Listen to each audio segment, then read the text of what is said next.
The alien lecture hall of Station Heliox 9 was never quiet, but today the noise carried a special edge, nervous, excited, almost electric. Rows and rows of seats curved around a glowing center platform where the famous Deathworld botany lecture was about to begin. Young alien students of every shape and color clustered together, whispering in hushed voices, their antennae twitching, frills puffing, scales shimmering, or tentacles wriggling with nervous anticipation. To them, this event was legendary. The Deathworld botanists, the most respected plant researchers in the entire sector, were visiting. These were the scientists who traveled to planets marked with red hazard symbols, worlds full of toxic, mindless, flesh-dissolving flora. They were the ones brave enough to collect samples while wearing triple-layered hazard suits. They were the ones who survived near-death encounters just to bring back a single flower. For aliens, plants were terrifying. A still creature was the most dangerous creature. The lights dimmed. The classroom fell silent. A soft hum vibrated through the air as holographic projectors warmed up. And in the very back of the enormous lecture hall sat a lone human. Jacob. He wasn't a student. He wasn't even a guest. He was a maintenance worker, still wearing his gray utility coveralls with the station logo stitched on the sleeve. A coil of cable hung from his belt. His toolkit rested by his foot. He was only there because someone reported that the floor lights under the lecture platform were flickering. He'd come early, thinking it would be a quick fix. But the room filled faster than he expected, and before he could reach the cables, 50 rows of excited aliens blocked his path. He didn't want to interrupt the lecture. He didn't want attention. He just wanted his shift to end so he could eat lunch. Jacob sat quietly, shoulders relaxed, eyes half-lidded, his old metal lunchbox tucked beside him. He hadn't eaten yet, and it was well past break time. He rubbed a hand over his face, trying to stay awake while the room buzzed around him. No one paid him any mind, at least not yet. The air crackled as the visiting botanists entered. There were 3 of them, each wearing long coats lined with protective layers. Their badges glinted with hazard symbols. Students whispered excitedly, some clutching datapads, others tightening their breathing masks, just in case. At the center of the group stood Professor Rix, a tall insectoid creature with a long, segmented body and 4 delicate arms that moved with precise grace. Her chitinous plates shimmered under the lights, and her compound eyes reflected the entire room in tiny mirrored shards. When she lifted her claws, silence swept the lecture hall like a wave. "Welcome," she hissed. Her voice translated through a soft mechanical filter. "Today, we begin with the study of flora from the deadliest worlds in the galaxy." The projectors activated, and towering images appeared, giant vines dripping acid, trees with mouths instead of bark, flowers pulsing with glowing toxins. Gasps echoed throughout the room. Jacob blinked slowly. He'd seen worse growing outside his grandmother's backyard. Professor Vrix gestured toward the hologram of a massive plant with serrated leaves. This species is known for spitting corrosive liquid, capable of melting metal within seconds. Even a single droplet can burn through a biosuit. Students shuddered. Another image appeared, a bulb-shaped plant with twitching tendrils. This one traps creatures who wander too close and digests them alive. Wide eyes, trembling limbs. A third plant flashed onto the display, releasing clouds of sparkling gold particles. "These spores," Rix continued, "can pass through armored filters. They burn through flesh instantly." One student fainted on the spot, sliding out of their seat. 2 others tightened their protection masks until the straps nearly snapped. The drama only intensified. Professor Vrix extended all 4 arms dramatically and declared, "No creature in the galaxy is more dangerous than a Deathworld plant." Applause thundered through the hall, hands, claws, tendrils, and tentacles clapping wildly. Everyone applauded, everyone except Jacob. He sat there, tapping his foot, checking his watch, wondering if he could sneak out to fix the cables and grab lunch early. His stomach growled. Loudly. The echo bounced through the silent hall like a warning siren. Hundreds of alien eyes swiveled toward him in perfect synchronization. Some turned slowly, others snapped their heads so fast their neck joints cracked. But all of them stared at the human who dared interrupt a sacred lecture. Jacob froze for 1 second. Then sighed. He was hungry. He was tired. And he was done waiting. With a quiet mutter. All right. He bent down and reached for the old metal lunchbox resting beside his boot. The metal latch clicked. Click. The sound cut through the silence like a blade. Dozens of aliens flinched. Some covered their breathing masks. A few ducked behind their seats. One whispered in horror. Did something inside move? Jacob opened the lid just a crack. A faint rustle came from within. Every alien in the room stopped breathing. Their eyes went wide. Their skin flushed pale. Some clutched their classmates. Even Professor Vrick stepped back, lowering her claws defensively. The lunchbox twitched. Something inside shifted again, pressing against the lid. Jacob, completely unaware of the terror he was causing, muttered, "About time." He lifted the lid fully, and in that moment, before anyone could even scream, every alien in the room realized something shocking. Whatever was inside that lunchbox was alive, and it was moving. For a long, breathless moment, no one moved. The entire lecture hall, once buzzing with excitement, now sat frozen in absolute silence. All eyes were locked on the human in the back row and the old metal lunchbox resting open on his lap. Whatever lived inside it rustled again. A ripple of panic spread across the alien students. Some clung to their seats. Others slid slowly to the floor, trying to make themselves small. A few whispered frightened prayers in languages Jacob had never heard. Even the hovering security drone shifted into alert mode, tiny red lights flickering as they scanned Jacob's lunchbox for weapons, toxins, or heaven forbid, Earth organisms. Professor Vrix was the only one who dared speak, though her mandibles quivered with fear. Human, she stuttered. What is inside that container? Jacob looked up lazily, as if someone had interrupted him during a slow afternoon break, not during a galaxy-famous lecture. "Oh, this?" he asked casually. "Just lunch." The aliens reacted like he had dropped a bomb in the middle of the room. Several shrieked. One fainted for the second time. Another shouted, "His food is alive?" While their seatmate gasped, I knew humans ate moving creatures. Jacob ignored the chaos, opening the lid a little wider. Something inside shifted again, soft, rustling, like leaves brushing together. The movement made several students duck below the seats. A young reptilian student whispered, voice trembling, "Is it a predator?" "Do humans eat predators?" Her friend replied in horror, "Humans are predators. They can eat anything." As if summoned by their fear, the hologram behind Professor Vrix suddenly changed, showing a map of the galaxy, planets highlighted in bright red. Worlds marked as Category 5, extreme death worlds. One red planet blinked brighter than all the rest. Earth. Professor Vrix turned slowly toward the massive display.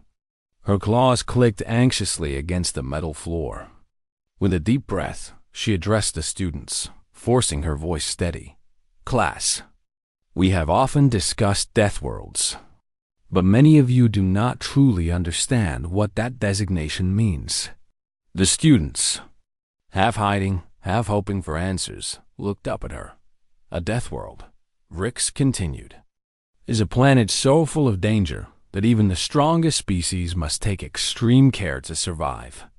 Poisonous air, unstable climates, carnivorous plants, aggressive animals, toxic microbes. These Worlds are lethal.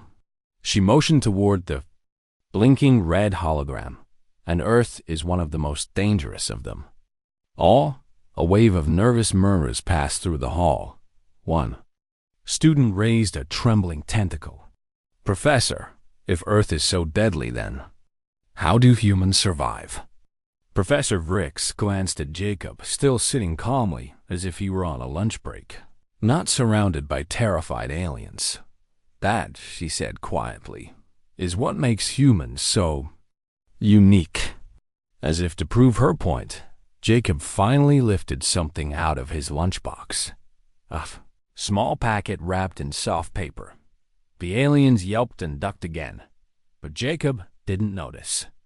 He unfolded the paper, revealing a sandwich, nothing else. Nothing glowing. Nothing hissing. Nothing with teeth, just a simple sandwich layered with greens, cheese, and slices of something that made several aliens recoil. Is that from an Earth animal?" Someone stammered. "I think it's from a predator," someone else muttered, horrified. Jacob took a bite. The sound, soft, crunchy, harmless, echoed like thunder in the silent room. Professor Vrix swallowed hard, her wings fluttering nervously. "You see," she whispered to her students, "Earth biology is aggressive. Every plant competes. Every animal fights. Even the microbes are built to survive extreme environments." One student whimpered, "Even their plants move?" "Yes," Rick said. "Many Earth plants react to touch, heat, light, or prey." The class shuddered. Jacob took another bite of his sandwich. Still oblivious to the panic building around him, Professor Vrix stepped closer, lowering her voice to a fearful whisper. "Humans evolved on a planet where almost everything wants to kill them. Because of that, they have become incredibly resistant, strong, adaptable, tough." A student peeked over their seat. "So the movement in the lunchbox, is it an Earth creature? Something dangerous?" Jacob paused mid-bite and chuckled. "Nah, it's just my snack." That didn't reassure anyone. In fact, it made things worse. Professor Vrix turned to the class again. "This is why Earth is officially listed as a Category 5 extreme death world. Never forget, even their harmless things can be." Before she finished, the lunchbox twitched again, this time harder. Several students screamed. One ran out of the room. Even the drones backed up several meters. Warning lights flashing in red patterns. Jacob looked down, raised an eyebrow, and said, "Oh, right. That thing?" The class held its breath. Professor Vrix froze, mandibles clicking anxiously. That thing?" Jacob nodded and set his sandwich aside. "Yeah, sorry. Forgot I had it with me. Didn't mean to scare anyone." Every alien in the room leaned away from him. He reached into the lunchbox. Very slowly. The room tensed so hard, it felt like delay. Air itself might shatter. And just before Jacob's hand closed around the moving object, Professor Vrix whispered, barely audible, "By the stars, what kind of monster does a human carry in his lunch?" Jacob's hand slipped deeper into the lunchbox, his fingers brushing against something soft, something that shifted under his touch. The movement was small, barely noticeable, but to the aliens watching, it might as well have been the shaking of a caged beast. A ripple of terror moved across the rows. Dozens of voices whispered at once. A jumble of fear. "He keeps it in a food box? What if it escapes? Humans feed their creatures inside metal traps. What kind of monster is small enough to fit in there, but strong enough to move?" Even the security drones, which were designed without emotions, drifted backward. Their programming recognized one universal warning sign: unidentified Earth organism detected. High danger probability. Alarms didn't sound, but every drone silently pre-cut its stun beams. Jacob, however, seemed completely unaware that he'd become the center of a small-scale panic. He pulled his hand back slightly, scratched the back of his head as if trying to remember something, then reached in again. "Relax," he said casually. "It's just lunch." No one relaxed. Professor Vrix, normally composed and fearless, took a careful step forward, but her antennae flattened against her head. "Human, Jacob, please remove your hand from the container slowly. We need to understand the hazard level." Jacob blinked. "Hazard? It's just the lunchbox shook hard. It slid on the small desk attached to Jacob's seat, making a metallic scrape that echoed through the hall. Half the room screamed. The other half ducked behind their chairs. Professor Vrix's wings buzzed in confusion and fear. "Is it venomous?" she whispered to her colleagues. "Or carnivorous?" murmured the second botanist, shaking so badly their coat rattled. The third botanist leaned close, voice trembling. "Is it a small predator? Something humans tame?" None of them seemed eager to find out. Meanwhile, Jacob just sighed. His expression caught somewhere between embarrassment and annoyance. "It's not a predator. It's not dangerous. It's just a little..." The lunchbox moved again, this time lifting its lid a fraction on its own, as if something inside was pushing upward. A collective hiss spread through the audience. "That is not normal plant behavior." Someone shouted. "It's moving on its own." "No, don't tell me it's an earth seed." "Earth seeds can grow even if you burn them." The room dissolved into frantic chatter. Jacob lifted one hand. "Guys, seriously. It's fine. It's really just... Stop." Professor Vrix shrieked, louder than she intended. Her voice echoed against the metal walls. Everyone froze, including Jacob. The professor straightened, trying to gather her dignity, even as her antennae shook. "Before you remove whatever is inside that container," she said, "the class must understand something. They must know why we fear it." She turned toward the enormous hologram that still showed Earth blinking in bright red on the danger scale map. "Earth," she said softly, "is not just a dangerous death world. It is the death world. The benchmark. The scale against which all deadly planets are measured." Students nodded shakily. A few clutched their datapads like shields. Vrix continued, her claws trembling slightly. "On Earth, even the gentle-looking organisms can be lethal.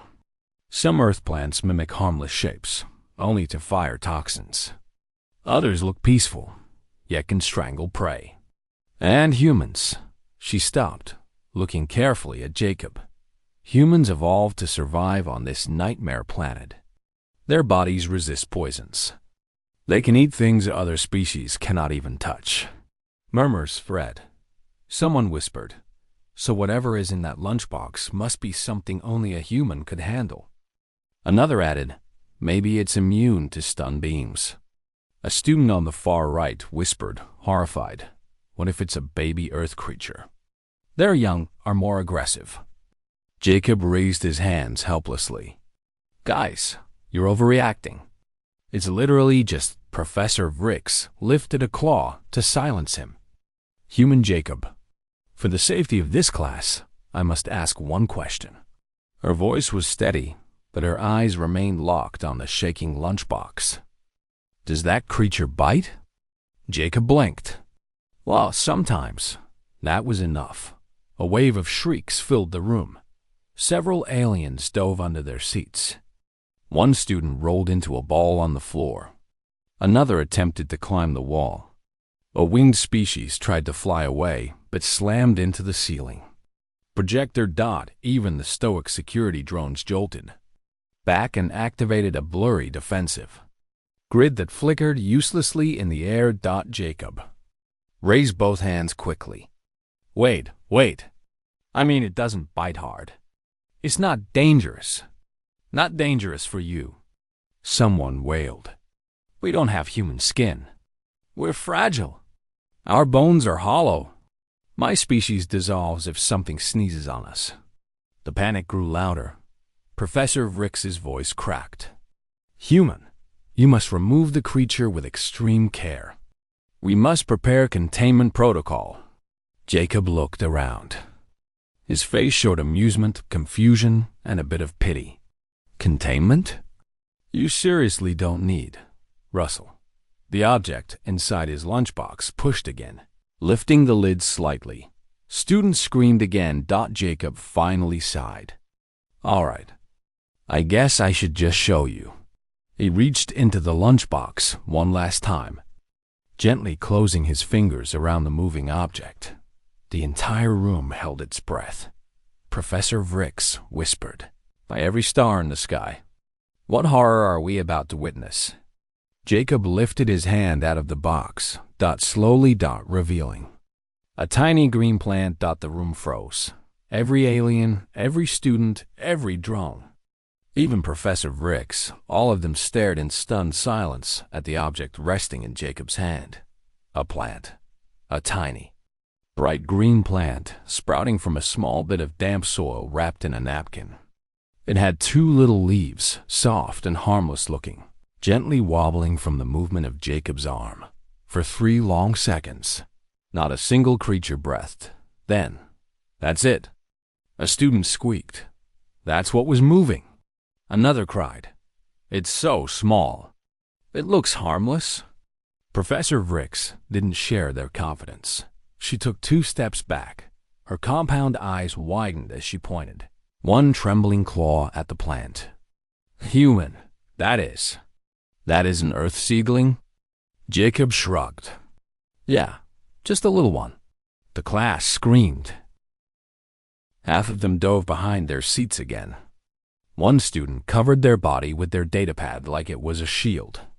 Another shouted. He brought an earth seed into the classroom. A lizard-like student trembled so hard her scales rattled. But earth seeds can grow anywhere, even in metal floors, even in vacuum. That was one study. A friend whispered back, but their voice cracked with fear. Jacob frowned, confused. Guys, relax. It's just a basil sprout. That name meant nothing to them. Professor Vricks stumbled backward, nearly tripping over her own lower limbs. The basil? I have read about that species. It is a culinary plant humans grow for flavor? Yep, Jacob said. Goes great on sandwiches. The class gasped. He eats He eats a live plant?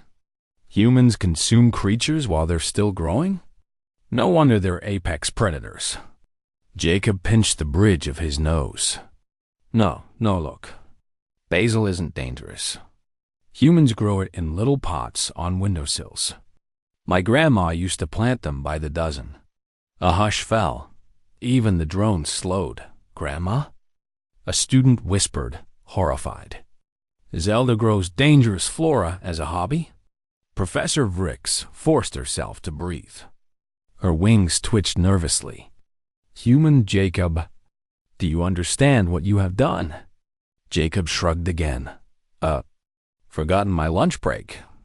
No, Vricks barked. You have brought a living earth organism into a room full of vulnerable species. Jacob glanced down at the tiny plant. The plant wiggled gently, bending toward the nearby light like any normal sprout. It's a herb, Jacob insisted. It's not going to eat anyone. That only made things worse. A furry student squeaked. Humans. They insult us. They say they're dangerous plants, do not eat people. That implies some of them can. We are all going to die, another whispered into their hands. The basil sprout wobbled again. Every alien in the Visaline front row screamed as if it had sprouted fangs. Jacob burst out, laughing before he could help himself. Guys, it's a plant. A baby plant. It's not even strong enough to stand up straight yet. But Professor Vricks wasn't laughing. She stepped forward slowly, as if approaching a ticking bomb. Human Jacob, we respect your species. We admire your durability, your unusual biology. But this is not a minor issue. Earth plants are classified as high risk in most known regions. Jacob blinked. Basil? High risk? Professor Ricks nodded gravely. Yes, the database lists Earth flora as competitive, aggressive growers. They spread quickly, adapt quickly, and most importantly, Earth plants are used to fighting for survival. Every square meter of your world is a battleground. The class nodded fearfully.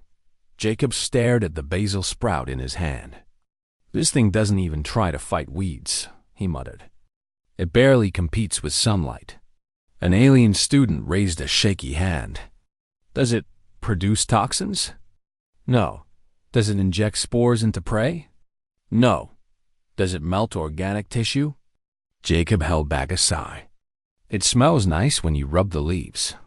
Gasps rippled across the room. A robotically voiced student muttered, "Humans inhale their plants. They inhale the toxins directly."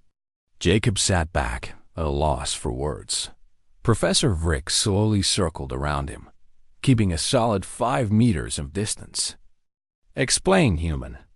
Why was this organism twisting and moving in the container?" Jacob lifted the sprout carefully. "Because plants grow. It's reaching for light." The aliens didn't understand. A bird-like student tilted her head. "Reaching for light?" "Yeah," Jacob said. "Plants move towards sunlight.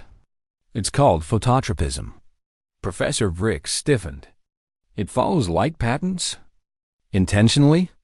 "Oh, for crying out loud," Jacob muttered. "It's not alive like an animal. It's a plant." That did not reassure anyone. To us, Professor Ricks whispered, "That is worse." Jacob blinked. "Worse?" "Yes," she said darkly. "A creature that hunts is understandable. But a plant that moves without muscles, reacts without nerves, grows without limit?" Her voice cracked. "That is unnatural." A fresh wave of panic swept the room. Jacob stared at them in disbelief. "It's basil. It goes on pizza." The word pizza meant nothing to them. It sounded like the name of a predator. Professor Ricks finally raised her claws in a desperate attempt to regain control. "Class, maybe we should treat this as a learning opportunity. Observe the basil from a safe distance." "No." Half the room shouted. Jacob set the sprout gently on his desk. "Look, it's harmless." Every alien flinched. The plant trembled again, leaning toward the overhead lights. A student shrieked. "It's selecting a target." Jacob groaned. Professor Ricks whispered, "Human Jacob, please. Eat your food before the class collapses from fear." Jacob blinked. "You want me to eat it?" "Yes. Yes, please. Consume the threat. Show dominance." Jacob slowly picked up the basil sprout. The crowd shivered with dread and awe. And Jacob, tired, hungry, and done with the nonsense, took a bite. The entire room fainted at once when the last alien finally woke up. The lecture hall looked like a battlefield. Students lay draped over seats, slumped on floors, tangled in their own limbs or tentacles. One drone hovered stiffly in standby mode, unsure whether to call medical assistance or run away. And in the middle of this chaotic scene sat Jacob, calm, relaxed, and chewing slowly, lawfully, like he was enjoying a quiet picnic. The basil sprout was gone, completely, its leaves, stem, soil, every bit had vanished into Jacob's lunchbox or stomach. Professor Ricks was the first to regain enough strength to rise. Her legs shook like overworked wires, but she forced herself upright, wings buzzing faintly in distress. She pointed a trembling claw at Jacob.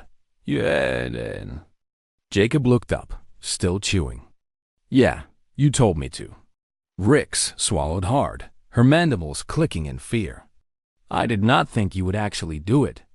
I thought humans prepared rituals, boiled things, crushed them, made sauces." Jacob tilted his head. I mean, yeah, sometimes. But basil's edible right off the stem. A wave of shudders traveled through the recovering students. Several clutched their stomachs as if imagining the plant still alive inside. Jacob. One whispered, "He consumed a living earth species while it was still fighting for sunlight." Another whispered, "We witnessed a feeding ritual." Professor Vrix steadied herself, clearing her throat with a mechanical chirp. Let us resume the lecture," she said shakily. "I believe we can continue the topic of toxic Deathworld Flora." But when she turned back to the hologram controls, her claw hesitated. For the first time in her long teaching career, she wasn't sure she should talk about dangerous plants in front of a human, especially one who casually ate them. She tapped a switch. The image of a massive serrated vine appeared, dripping acid and pulsing faintly. "This," she said weakly, "is a razor vine. It can melt through armor and dissolve a small creature within 10 minutes. Several students gasped. Jacob squinted. "That looks kinda like a sawtooth agave." Rix froze. Saw. Tooth. What? Agave, Jacob repeated. "We use its juice in drinks. Some humans even make bowls out of the dried stalks." The professor's pupils shrank to tiny dots. "You craft household items from a plant that melts armor?"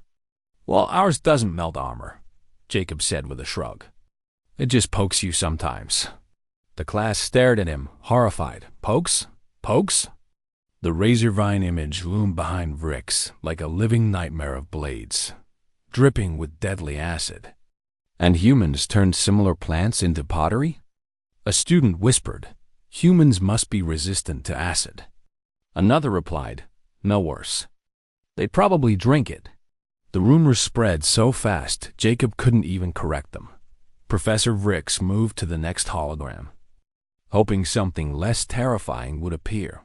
Instead, a massive carnivorous blossom filled the air, its petals lined with needle-like hairs. The plant writhed menacingly, as if sensing prey. "This," Vrix said, voice cracking, "is called a devouring bloom. Its sting can paralyze even large creatures." Jacob brightened suddenly. "Oh, that looks just like a Venus flytrap." The room fainted again. Vrix grabbed the podium with all 4 arms. "Fly trap? A trap? It catches flying organisms?" "Well, yeah," Jacob said. "But ours is tiny. Kids feed it bugs for fun." The professor's knees buckled. Students clutched each other, trembling. Human children feed insects to carnivorous plants? Another gasped, "Earth children hunt insects?" Jacob held up his hands. Okay, calm down. It's a tiny plant. It's not going to eat you." "How do you know?" "Someone squealed. Jacob blinked. "Because it barely closes fast enough to catch a fly." "A fly?" The student shrieked. "It catches animals in midair?" Jacob gave up. There was no winning this argument. Professor Vrix staggered toward him, her steps uneven. "Human Jacob, is it true that Earth flora plants can live in freezing conditions? Burning conditions? Floods? Droughts? Yeah," Jacob said. "Most plants are pretty tough.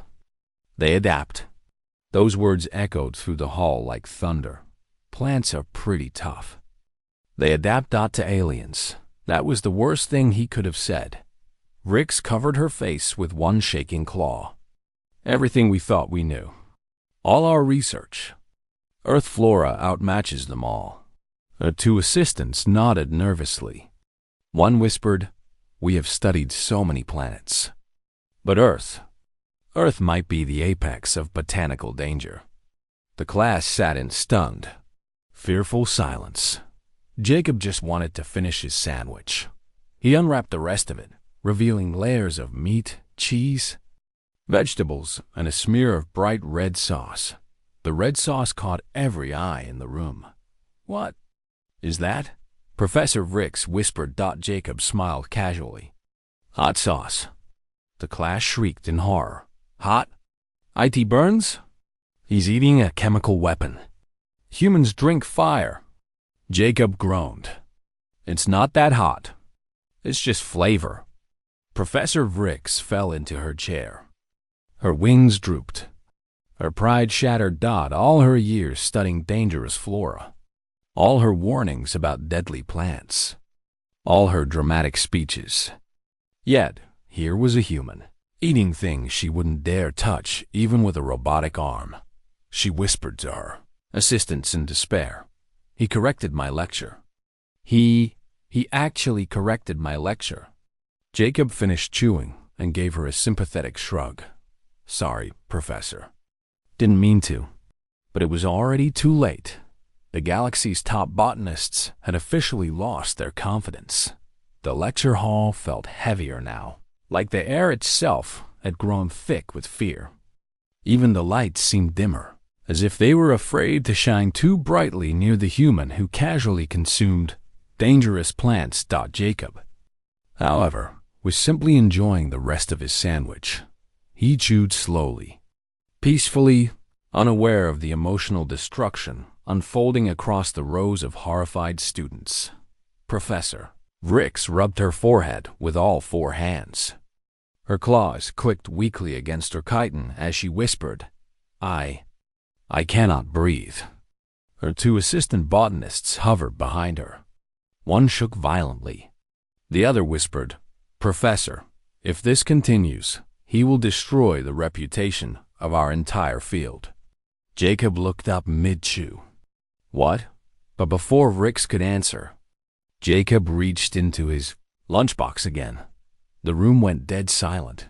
Even the hum of the projectors seemed to pause. Jacob's fingers brushed around inside the box, feeling for something. He frowned. His hand moved again. Then, with a small grunt, he pulled out a little plastic container. Transparent, innocent-looking, harmless, or so Jacob assumed. To the aliens. It was the beginning of the end. Professor Vrix's claws clamped onto the podium. Human Jacob, she whispered, voice trembling. What is inside that vessel? Jacob popped the lid off. A strong, sharp smell filled the air. Every alien present immediately recoiled. It was as if the scent slapped them across the face. One student gagged. Another fell out of their seat. A third instinctively activated their personal air filter. Even the drones drifted back. Confused by the unexpected organic emissions, Jacob held up the object inside. A long, bright red pepper. Smooth, shiny, almost glowing under the lights. A hush fell. A terrified hush. Oh, stars. Professor Vrix whispered. That is an earth pepper. Jacob nodded. Yeah, I like them spicy. Spicy. The most feared word in the galaxy. The class erupted. He brought fire food. He consumes volatile chemicals. Humans eat things that burn their insides. Is this how they train their immune system? Jacob sighed. Guys, relax. It's a chili pepper.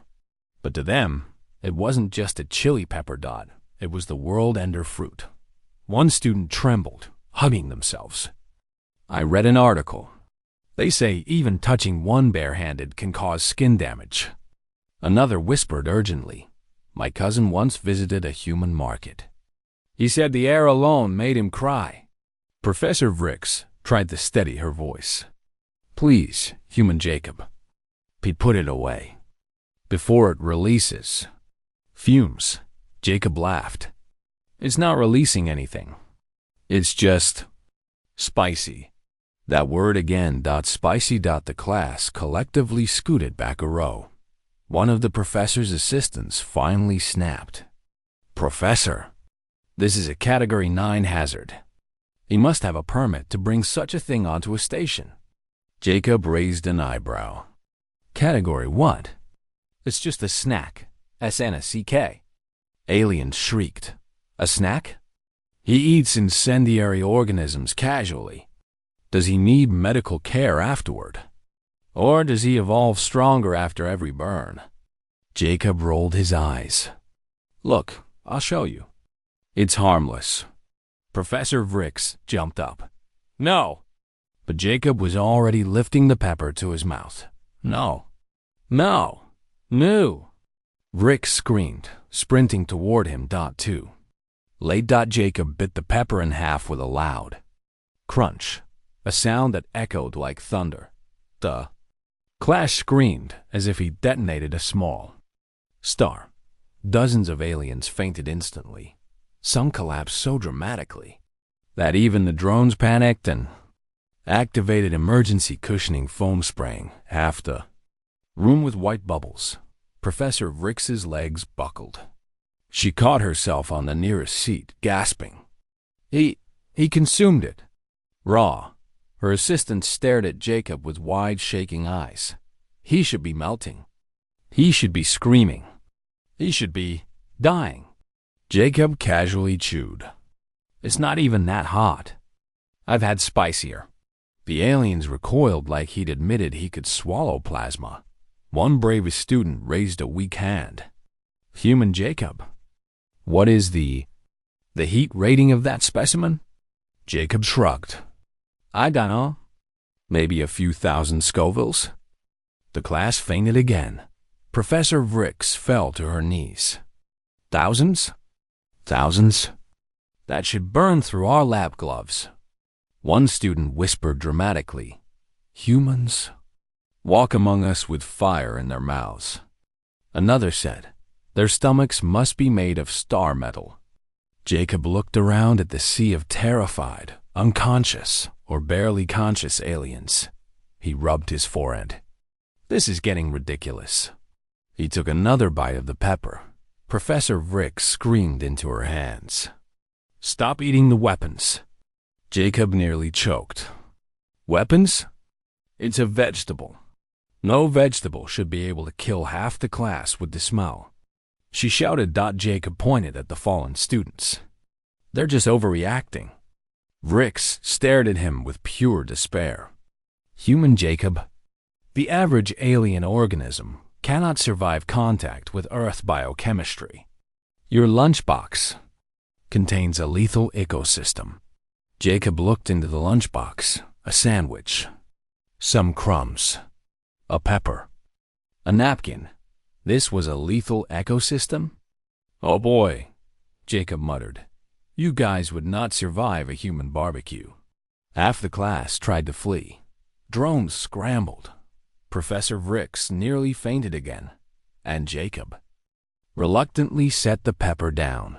Suddenly, something else inside the lunchbox took shape. Another object, longer, thicker, wrapped in foil. The aliens trembled. Professor Vrix whispered, What is that? Jacob sighed. That's dessert. The class shrieked. Every alien in lecture hall stared at the foil-wrapped object as if it were a ticking bomb. Jacob held it casually in one hand. Confused by the fear spreading through the room like oxygen meeting fire, Professor Vrix pressed herself against the nearest wall. Her wings stiffened. Her eyes were wide, dark circles pulsing with panic. Human Jacob, she croaked. Please tell me that is not what I think it is. Jacob blinked. It's just dessert. The room erupted into screams. Dessert? He carries another dangerous specimen. Why is it wrapped? Is the containment necessary? Does it require shielding from oxygen? Heat? Light? Jacob shook his head. It's not a bomb. It's a brownie. Silence. Then a student whispered weakly, What is? A brownie? Jacob unwrapped the foil a little. The dark, rich, chocolatey smell drifted into the air like a warm breeze. To aliens. It may as well have been toxic smoke. 30 students fainted instantly. Professor Vrix slapped her air filter mask on her face. Seal the vents. Seal the vents. It's leaking fumes. Jacob groaned. It's chocolate. It's sweet. It's nice. It's not lethal. Her two assistants clung to each other like frightened hatchlings. Sweet? Sweet. One shrieked. That means it's chemically enhanced. That means it's a stimulant. That means it affects the brain. Jacob paused. Okay. Technically, chocolate does affect the brain, huh? Little, but not like these aliens imagined. He tore off a piece and popped it into his mouth. Professor. Rick screamed like she'd watched him swallow a live grenade. Stop ingesting IT. We do not know what effects IT has. Jacob chewed calmly. Well, I do. It makes me happy. Rick's blinked. Happy? A student's hand shot up from behind a desk. He consumes psychoactive compounds voluntarily. Another muttered, humans use brain-altering plants recreationally. Jacob rubbed his temples. It's food. To you, Rix cried. Your species grew on a Deathworld, a planet full of poisonous storms, brutal predators, explosive flora, and now you eat plants that control mood? Jacob froze. He actually hadn't thought about it that way. He muttered. When you say it like that, it does sound kind of weird. Rix fainted on the spot. Her assistants rushed to catch her, but they were shaking so badly they both fell too. Jacob sighed. You guys are impossible. He put the brownie down gently and knelt next to the professor. You okay? He asked. She stared up at him with one eye open, the other twitching. You ate it so casually, so fearlessly, because it's a brownie. It smells. She took a hesitant sniff. Her mandibles quivered. It smells. Warm, but also dangerous. Jacob held it closer. Want to try a piece? The entire room shrieked in perfect harmony. No. Professor Rix flailed backward, crashing into a row of seats.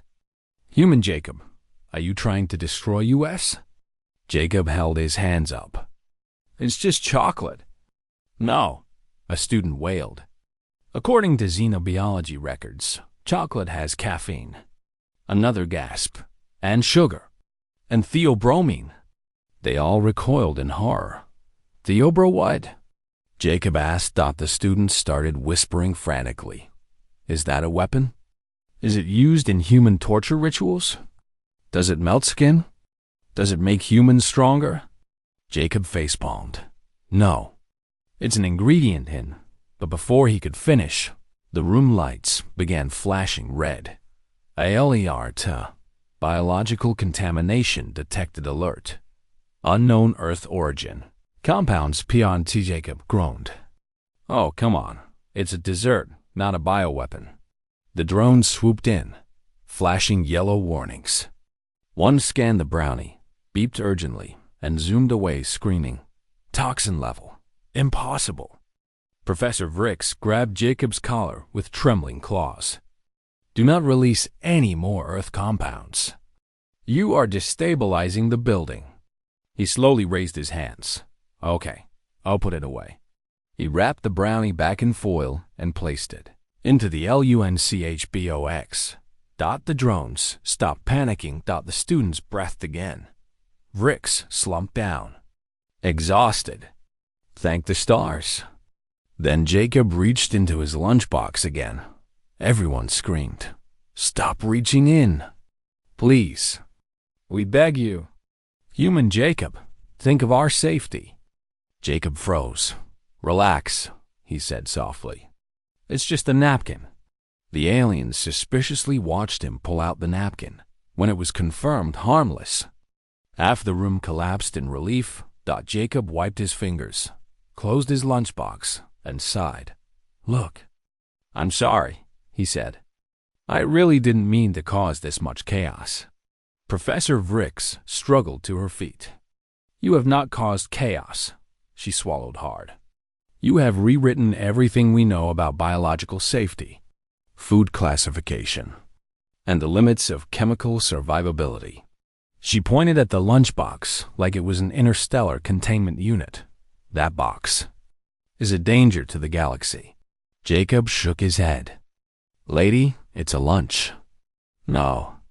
Rix whispered, her eyes hollow. It is a portal into the horrors of Earth. Just then, the doors opened, and a team of armored security officers stormed into the room, aiming scanners and stun weapons at Jacob. Step away from the container. The captain shouted. Jacob threw his hands up. Oh boy, he muttered. Here we go again.